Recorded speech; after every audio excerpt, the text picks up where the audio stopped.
Hello बच्चों, नमस्कार। मैं पंकज गंगवार और ये प्यारा सा चैनल सीबी एजुकेशन क्लासेस।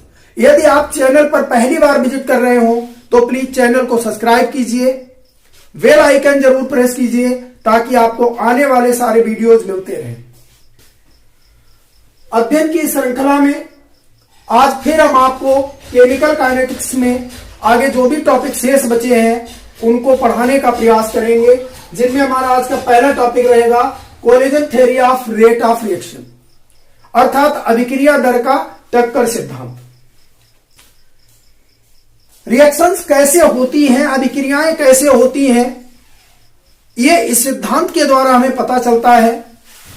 यह सिद्धांत ये कहता है कि अभिकारक अणुओं के बीच अभिक्रिया होने के लिए उनके बीच टक्कर होना आवश्यक है। जैसे मान लीजिए हम कोई भी दो मॉलिक्यूल अगर ले लेते हैं तो एक इधर से मान लीजिए मोशन कर रहा है, मूवमेंट में है, दूसरा पार्टिकल इधर से मूवमेंट में है, और जब ये एक दूसरे से कोलैप्स कर जाते हैं, एक दूसरे के साथ कोलिजन कर जाते हैं या एक दूसरे के साथ टकरा जाते हैं, तो अभिक्रिया की पॉसिबिलिटी हो जाती है कि हाँ अभिक्रिया संभव है। लेकिन ऐसा देखा गया है कि अभिकारक अणुओं के बीच होने वाली सभी टक्करों के परिणाम स्वरूप अभिक्रिया नहीं होती है। जिन टक्करों के परिणाम स्वरूप अभिक्रिया होती है उन टक्करों को प्रभावी टक्करें कहा जाता है। ऐसे कोलिजन क्या कहलाते हैं? जिनके फलस्वरूप अभिक्रिया होती है उन्हें हम कहते हैं इफेक्टिव कोलिजन। क्या बोलेंगे? इफेक्टिव कोलिजन बोलेंगे। ये क्या कहलाते हैं? इफेक्टिव कोलिजन कहलाते हैं, या इनके लिए हम जो है प्रभावी टक्करें कहते हैं। इसके बाद अगर हम तीसरे पॉइंट की बात करें तो कुल टक्करों की तुलना में प्रभावी टक्करों की संख्या बहुत कम होती है। कुल टक्करों की तुलना में प्रभावी टक्करों की संख्या बहुत कम होती है।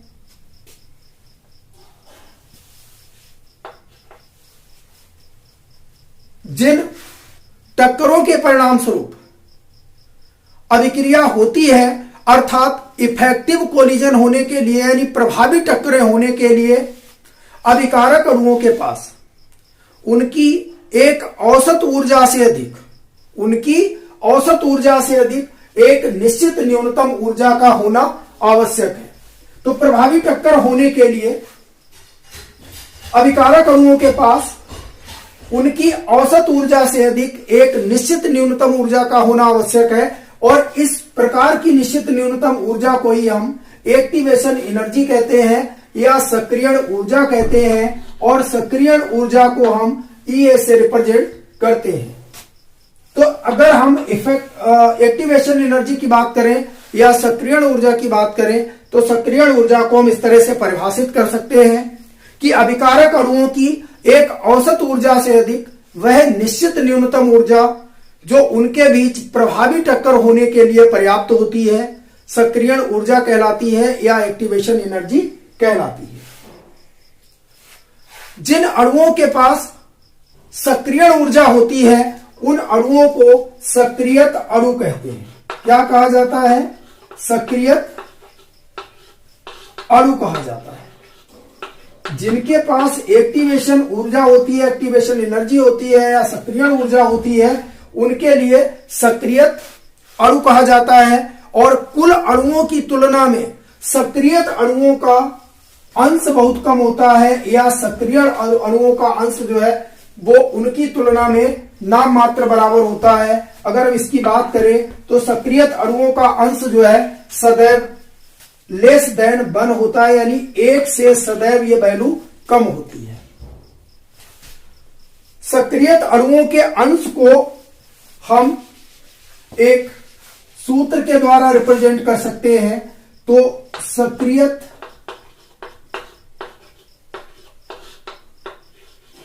अणुओं का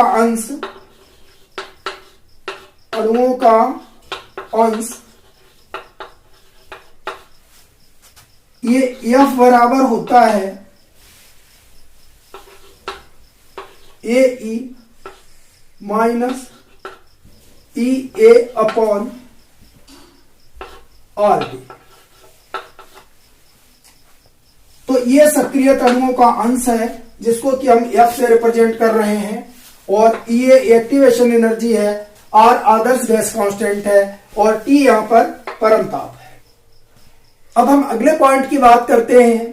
तो अगला पॉइंट ये कहता है कि अणुओं के बीच अभिक्रिया होने के लिए अणुओं का सक्रियत होने के साथ साथ उनका दिक् विन्यास भी अनुकूल होना आवश्यक है। दिक् विन्यास से मतलब होता है कि जो अणुओं का एक दूसरे के सापेक्ष जो भी ओरिएंटेशन है वो उनका अनुकूल होना चाहिए।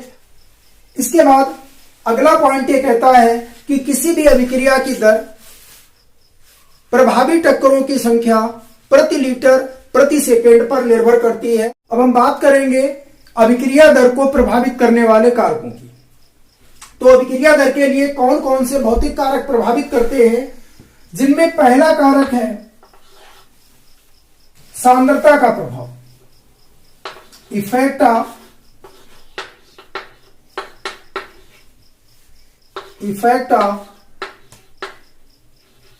कंसंट्रेशन, सांद्रता का प्रभाव। यदि किसी अभिक्रिया में अभिकारक अणुओं की सांद्रता बढ़ाई जाए या अभिकारक की सांद्रता बढ़ाई जाए तो अभिकारक की सांद्रता बढ़ाने पर प्रभावी टक्करों की संख्या प्रति लीटर प्रति सेकंड बढ़ जाती है, जिसके कारण अभिक्रिया का वेग बढ़ जाता है। क्योंकि सांद्रता बढ़ाने पर अणुओं के बीच में डिस्टेंस कम हो जाती है, अर्थात दूरी कम हो जाती है, और दूरी कम हो जाने से या उनके बीच में अवकाश कम हो जाने से उनके बीच टक्करों की संख्या बढ़ जाती है, प्रभावी टक्करों की संख्या बढ़ जाती है और अभिक्रिया का वेग बढ़ जाता है। इसके बाद हम दूसरे पॉइंट की बात करें कि दूसरा कौन सा कारक है जो अभिक्रिया दर को प्रभावित करता है, तो दूसरा कारक जो है वो है इफेक्ट ऑफ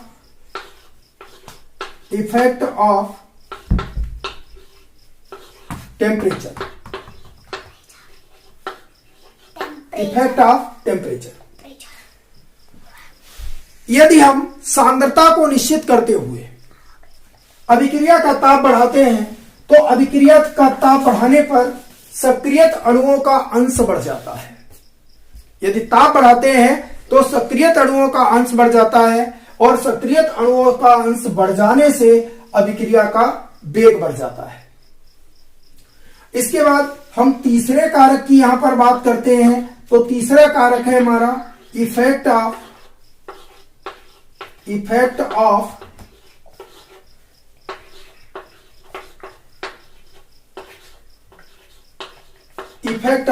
कैटालिस्ट या उत्प्रेरक का प्रभाव। ये कारक जो है ये बहुत ही ज्यादा महत्वपूर्ण है, क्योंकि कई बार कई एग्जाम्स में पूछा जाता है कि कोई भी उत्प्रेरक अभिक्रिया दर को किस प्रकार बढ़ाता है या अभिक्रिया दर को वो किस प्रकार परिवर्तित करता है। तो ये तो सबसे पहले जान लेना जरूरी है कि उत्प्रेरक की उपस्थिति में अभिक्रिया का वेग बढ़ जाता है, लेकिन कभी कभी ऐसा देखा गया है कि उत्प्रेरक या कुछ अतिरिक्त पदार्थ जो है वो अभिक्रिया दर को घटा भी देते हैं, और ऐसे पदार्थों को हम निगेटिव कैटालिस्ट कहते हैं। ऐसे पदार्थों के लिए निगेटिव कैटालिस्ट या ऋणात्मक उत्प्रेरक कहा जाता है, लेकिन मोस्टली उत्प्रेरक शब्द जो है वो ऐसे पदार्थों के लिए ही प्रयोग किया जाता है जो अभिक्रिया दर को बढ़ाते हैं। तो उत्प्रेरक किसी भी अभिक्रिया दर को बढ़ा देता है, और बढ़ाने के लिए वह अभिक्रिया की सक्रियण ऊर्जा के मान को कम कर देता है, अर्थात अभिक्रिया के एक्टिवेशन एनर्जी लेवल को कम कर देता है, जिसके कारण सक्रिय अणुओं का अंश बढ़ता है। अर्थात हम ये कहें कि बहुत सारे अणु उसमें ऐसे आ जाते हैं जो सक्रियण ऊर्जा के उस बैरियर को पार कर जाते हैं, जिसके कारण अभिक्रिया का वेग बढ़ जाता है। इसके बाद एक कारण यहां पर और पूछा जाता है कि वेग स्थिरांक और ताप गुणांक, वेग स्थिरांक और ताप गुणांक में क्या संबंध होता है। तो वेग स्थिरांक और ताप गुणांक में संबंध यह होता है कि यदि किसी भी अभिक्रिया का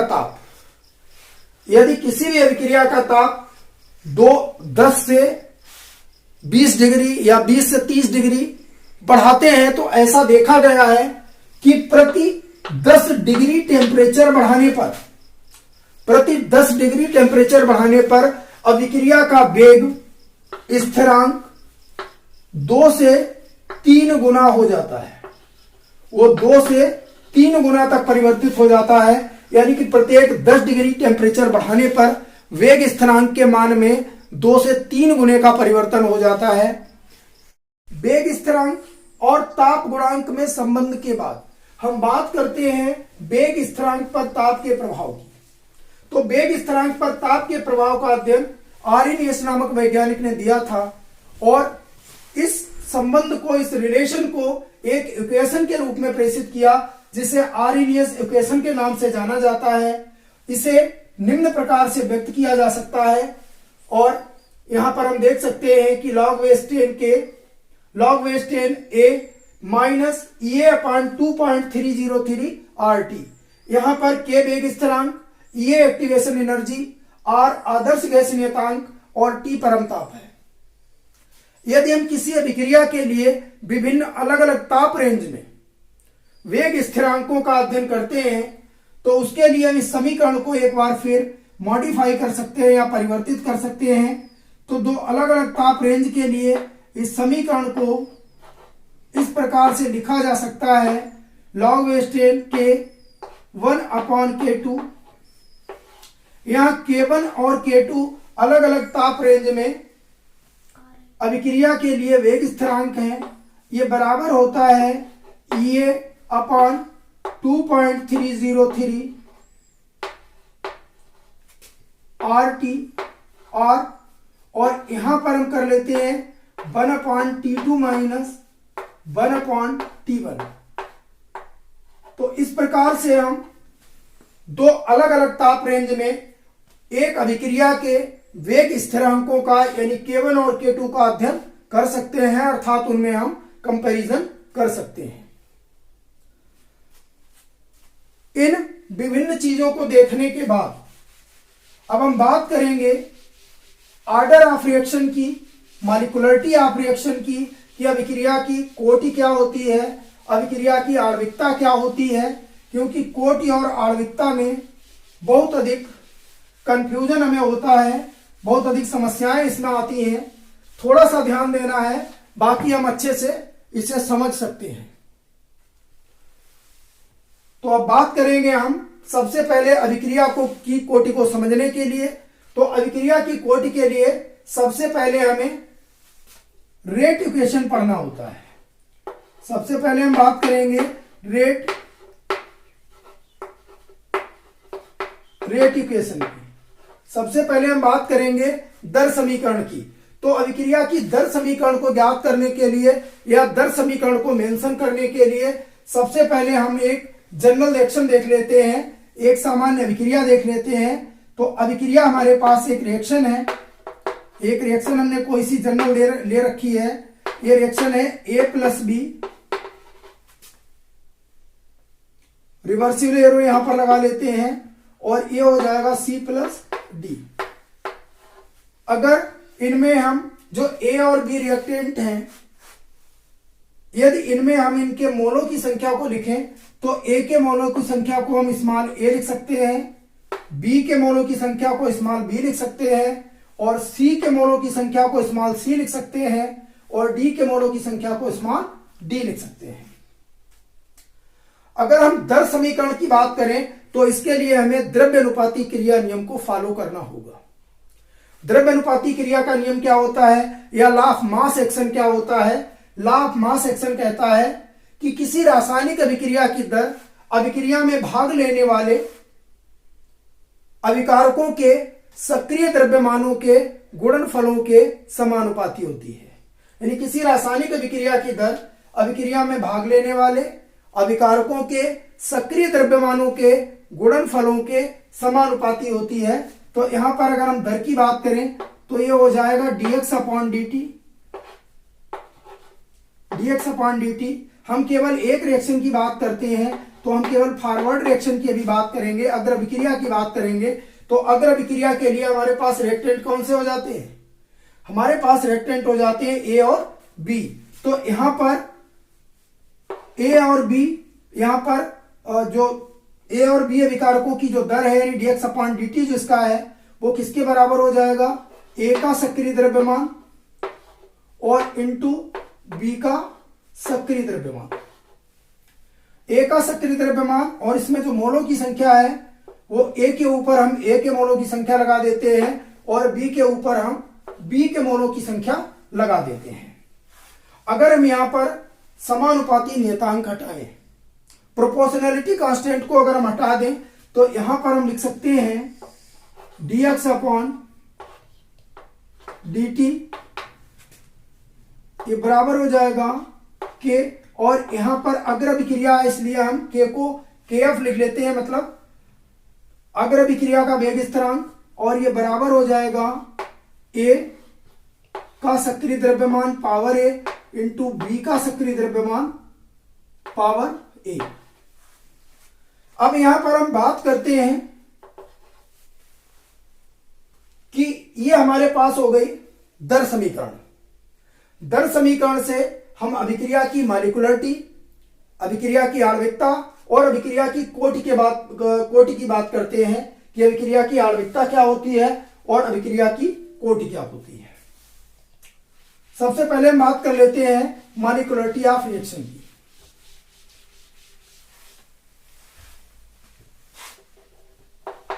तो यहां पर बात करेंगे मॉलिक्यूलरिटी ऑफ रिएक्शन की।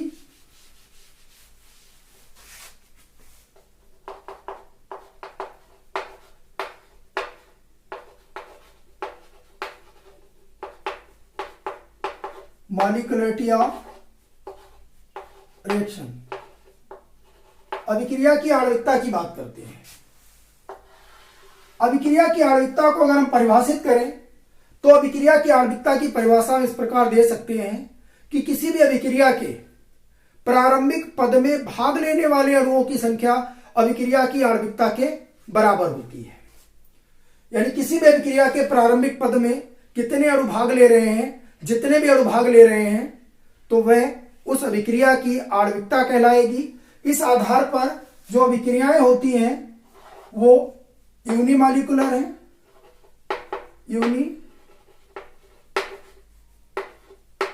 मॉलिक्यूलर है, एक अणु का अभिक्रिया है, बाई मॉलिक्यूलर है, बाई मॉलिक्यूलर, बाई मॉलिक्यूलर है,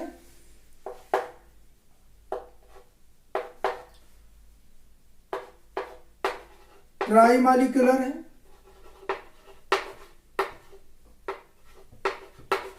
ट्राई मॉलिक्यूलर है। तो इस तरह से अगर अभिक्रिया के प्रारंभिक पद में एक अणु भाग ले रहा है तो वो यूनिमॉलिक्यूलर रिएक्शन है या एक अणु का अभिक्रिया है। जब दो अणु भाग ले रहे हैं तो वो द्वि अणु का अभिक्रिया है। ऐसे तीन अणु अगर भाग ले रहे हैं तो वो त्रि-अणु का अभिक्रिया है, और अगर बहुत सारे अणु भाग ले रहे हैं तो वो पॉलीमॉलिक्यूलर या बहुआण्विक अभिक्रिया है। लेकिन अभिक्रिया की आणविकता कोटि से किस प्रकार भिन्न है या अभिक्रिया की कोटि क्या होती है, तो मेन चीज यहां पर होती है order of reaction. Order of reaction, order of reaction.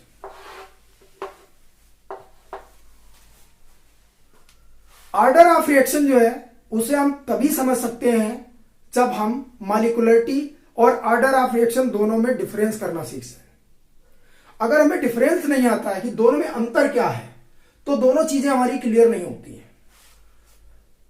यहां ऑर्डर ऑफ रिएक्शन की हम बात करते हैं तो ऑर्डर ऑफ रिएक्शन को हम दो तीन तरह से परिभाषित कर सकते हैं। एक तो सबसे पहले हम बात करते हैं कि अभिक्रिया की दर समीकरण में, अभिक्रिया की दर समीकरण में अभिकारकों की मोलर सांद्रताओं पर लगाई गई घातों के योग को अभिक्रिया की कोटि कहते हैं। तो अभिक्रिया की दर समीकरण अभी मैंने आपको बताई थी कि अभिक्रिया की दर समीकरण होती है dx upon dt is equal to k, और ये अभिकारक हो गया जिसका सक्रिय द्रव्यमान है, इसके ऊपर अभी कोई पावर नहीं है। अगर मान लीजिए हम यहां पर एक पावर लगा दें, तो जब हम एक पावर लगा देते हैं तो अभिक्रिया की कोटि एक हो जाती है, क्योंकि हमने इसमें डिफाइन किया है कि अभिक्रिया की दर समीकरण में अभिकारकों की मोलर सांद्रताओं या सक्रिय द्रव्यमानों पर लगाई गई घातों के योग को अभिक्रिया की कोटि कहते हैं। यहां पर हमने अभिकारक के ऊपर एक पावर लगाई है, इसलिए अभिक्रिया जो है वो फर्स्ट ऑर्डर की है, फर्स्ट ऑर्डर रिएक्शन है, फर्स्ट ऑर्डर। इसके बाद अगर मान लीजिए हम यहां थोड़ा चेंज करें तो dx upon dt equal to k, और यहां पर हमने a की पावर को 2 कर दिया है। जब हमने a की पावर को 2 कर दिया है तो ये सेकेंड ऑर्डर रिएक्शन हो जाती है। यहां पर मतलब ये होता है, यहां पर एक अभिकारक के दो अणु पार्टिसिपेट कर रहे हैं, रिएक्शन में भाग ले रहे हैं, या दो अणुओं की सांद्रता यहां पर परिवर्तित हो रही है। दूसरा, इसी को हम ऐसे भी देख सकते हैं, यहां पर एक पदार्थ के दो अणु हैं, लेकिन कभी कभी ऐसा होता है कि दो पदार्थ होते हैं और उनका एक एक अणु भाग लेता है, तो यहां पर हम के एक्टिव मास ऑफ ए, यहां पावर 1 हो गई। दूसरा एक रिएक्टेंट है बी जिसकी पावर 1 हो गई, और दोनों घातों का योग कर लीजिए। तो घातों का योग करने के लिए फिर आप यहां पर लिख सकते हो 1 + 1, और ऑर्डर ऑफ रिएक्शन यहां पर कितना हो जाएगा 2। तो यहां पर दोबारा एक बार देख लेते हैं। अभिक्रिया की कोटि, अभिक्रिया की दर समीकरण में अभिकारकों की मोलर सांद्रताओं पर लगाई गई घातों के योग के बराबर होती है। यहां अभिकारक की मोलर सांद्रता के ऊपर एक घात लगी है, अभिक्रिया फर्स्ट ऑर्डर की है। यहां पर अभिकारक की मोलर सांद्रता के ऊपर दो घात लगाई गई हैं, अभिक्रिया सेकेंड ऑर्डर की है। यहां पर दो अभिकारकों का एक एक अणु प्रदर्शित हो रहा है, तो ए बी रिएक्शन जो है वो सेकेंड ऑर्डर होगी। इसी प्रकार से थर्ड ऑर्डर रिएक्शन भी होती है।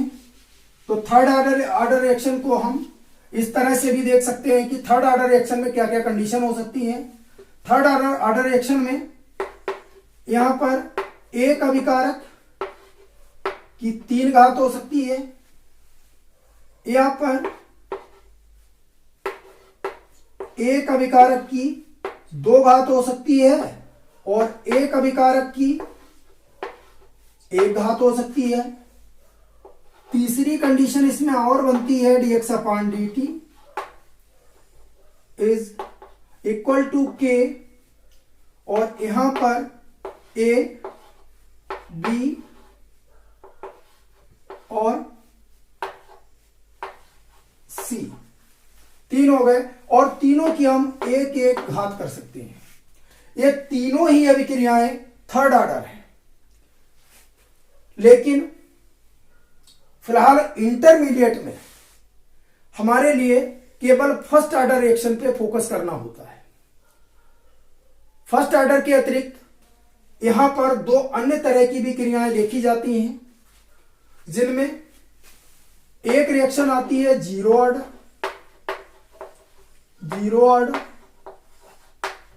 और दूसरी रिएक्शन होती है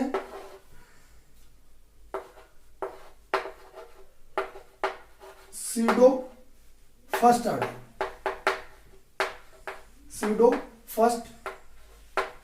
ऑर्डर। इसके बाद ये एक डेफिनेशन हमने आपको बताई है। इसके बाद हम एक दूसरी डेफिनेशन की बात करते हैं। तो दूसरी डेफिनेशन में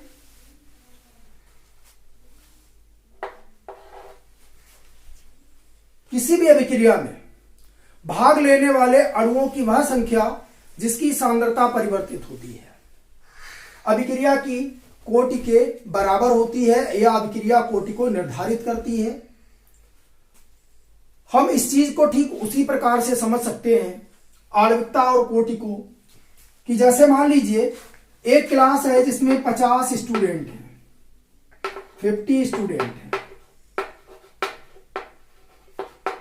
50 स्टूडेंट है क्लास में, और थोड़े दिन के बाद एग्जाम आ जाता है। जब एग्जाम आ जाता है तो उस एग्जाम में 45 स्टूडेंट पार्टिसिपेट करते हैं, मतलब एग्जाम में बैठते हैं। तो जो 45 स्टूडेंट जो एग्जाम में बैठते हैं वो मॉलिक्यूलर है।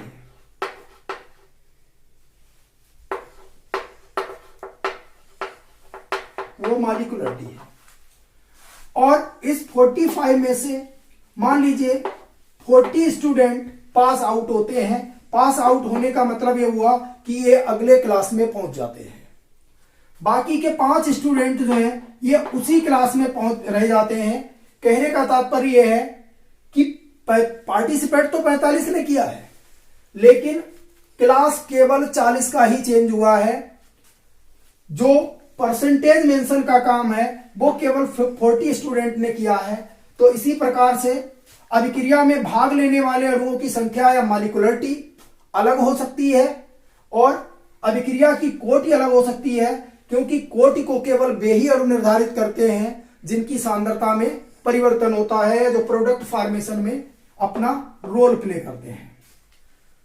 तो 45 यहां पर मॉलिक्यूलरिटी हो गई, और 40 जिनका क्लास चेंज हुआ, जो परीक्षा में पास आउट हुए, वो ऑर्डर ऑफ रिएक्शन के बराबर हुआ। ऑर्डर ऑफ रिएक्शन के बराबर हुआ। ऑर्डर ऑफ रिएक्शन के बराबर हुआ। इसके बाद हम बात करेंगे जीरो ऑर्डर रिएक्शन की।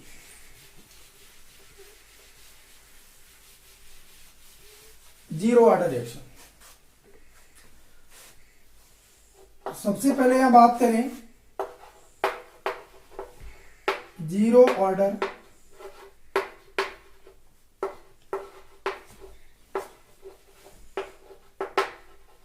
रिएक्शन। जीरो ऑर्डर रिएक्शन जो होती है वह अभिक्रिया जिसकी दर अभिकारक की सांद्रता की शून्य घात के समानुपाती होती है।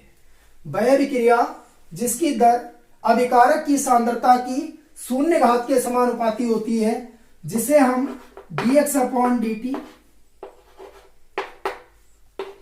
समानुपात a⁻0 लगाकर प्रदर्शित कर सकते हैं।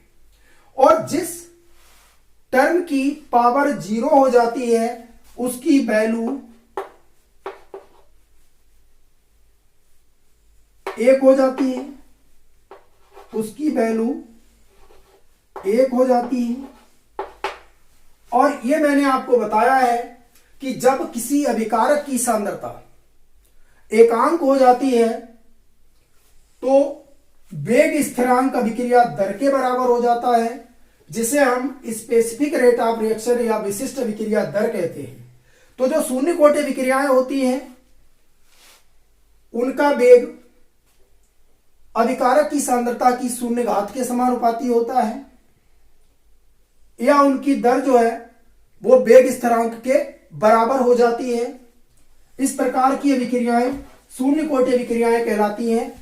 या हम इसमें यह भी कह सकते हैं कि शून्य कोटि अभिक्रिया की दर अभिकारक की सांद्रता पर निर्भर नहीं करती। और ऐसा तब होता है जब परिस्थितियां कुछ विशेष प्रकार की हों। जैसे अगर एक एग्जाम्पल हम बात करें शून्य कोटि अभिक्रिया का, तो H2+ Cl2, हाइड्रोजन और क्लोरीन, ये दोनों गैसें आपस में क्रिया करती हैं और क्रिया करने के बाद HCl बनाती है। वैसे देखा जाए तो यह अभिक्रिया बाइमॉलिक्यूलर है। एक अणु हाइड्रोजन का भाग ले रहा है और एक अणु क्लोरीन का भाग ले रहा है। दो अणु यहां पर हाइड्रोजन क्लोराइड के बन रहे हैं।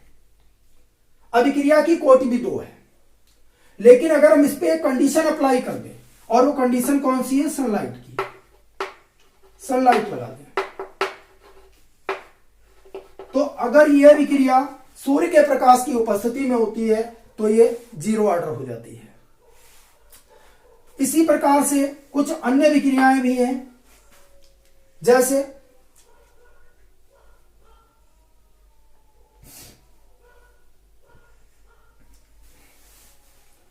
गोल्ड के पृष्ठ पर हाइड्रोजन परऑक्साइड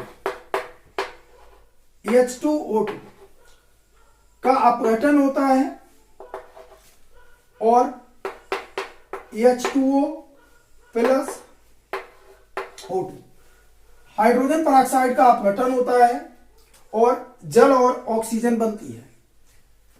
यह क्रिया गोल्ड के पृष्ठ पर है, गोल्ड सरफेस है।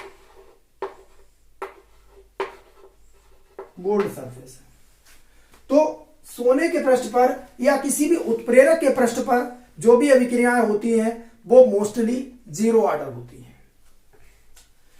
जीरो ऑर्डर के बाद अब हम बात करेंगे आभासी प्रथम कोटि अभिक्रिया की या सूडो फर्स्ट ऑर्डर रिएक्शन की।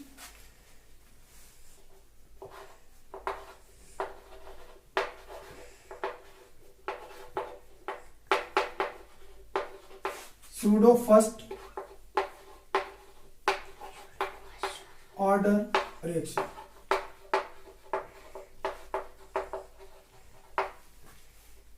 Pseudo first order reaction. आभासी प्रथम कोटि अभिक्रिया। आभासी प्रथम कोटि अभिक्रिया का मतलब यह हुआ कि ये वे अभिक्रियाएं होती हैं जिनमें पार्टिसिपेट करने वाले वास्तविक अणुओं की संख्या का बोध नहीं होता। एक्चुअल स्थिति कुछ अलग होती है और हमें दिखाई कुछ अलग देता है। जब हम उसका एग्जामिनेशन करते हैं, उसका परीक्षण करते हैं, तो हमें ये सारी चीजें ज्ञात होती हैं। तो ये वे अभिक्रियाएं होती हैं जिनकी कोटि निर्धारित करने पर एक निर्धारित होती है, परंतु इन अभिक्रियाओं में एक से अधिक अणु भाग लेते हैं। ऐसी अभिक्रियाएं, इनमें एग्जाम्पल है एथिल एसीटेट का जल अपघटन। तो एथिल एसीटेट की बात करें, CH3 COO C2H5 CH3 COO C2H5 और इसकी हम जल से क्रिया करा दें, यानी कि इसका जल अपघटन करवा दें, और ये जल अपघटन जो है एसिडिक मीडियम में होता है। तो यहां पर बनने वाले जो कंपाउंड होते हैं ये CH3 COOH प्लस C2H5OH। यहां हम कुछ चीजें और देख लेते हैं। ये हमने बताया आपको कि ये एथिल एसीटेट है। ये वाला जो ग्रुप है इसको हम बोलते हैं एथिल, क्योंकि ये किसका डेरिवेटिव है? ये एल्केन का डेरिवेटिव है। एल्केन से एक हाइड्रोजन निकालने के बाद ये बना है। चूंकि ये एथेन का डेरिवेटिव है इसलिए इसको एथिल कहा जाता है। बाकी ये जो रेडिकल है इसको एसीटेट कहते हैं, तो दोनों मिलाकर के इसका नाम हो जाता है एथिल एसीटेट। अगर हम इसके आयुपेसी नाम की बात करें तो इसका आयुपेसी नेम एथिल एथेनोएट होता है। आयुपेसी नाम इसका क्या हो जाएगा? एथिल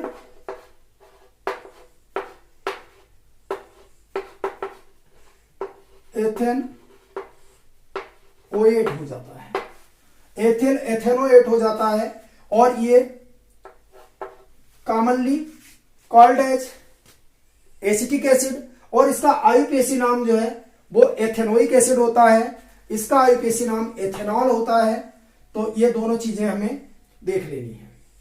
इस अभिक्रिया में एथिल एसीटेट और जल दोनों का एक एक अणु भाग ले रहा है, लेकिन अभिक्रिया की कोटि एक निर्धारित होती है। तो इस प्रकार की अभिक्रियाएं जिनमें मॉलिक्यूलरिटी और कोटि अलग अलग प्रदर्शित होती है, ये आभासी की कैटेगरी में रखी जाती है।